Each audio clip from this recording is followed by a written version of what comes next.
So ayan na guys, nakabit na natin. So nagdagdag na tayo ng fuel, ng oil, transmission fluid. So start na natin. Start.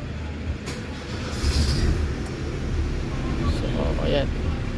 So basic pointers pa rin guys, pag mag-ano kayo ng transmission, kailangan, ayan, nakita nyo nakapark, dapat i-engage mo muna ng reverse para yung valve body magkaroon ng fluid sa loob, magkaroon ng pressure.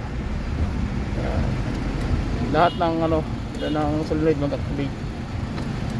Ayan.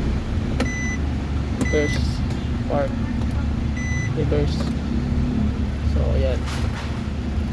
So ngayon okay na siya. So ganun lang kasimple, kasi yung Nissan Cube nandito yung ano niya. Ayan o. Ayan, dito. So test drive lang to. Okay na. Panalo na guys.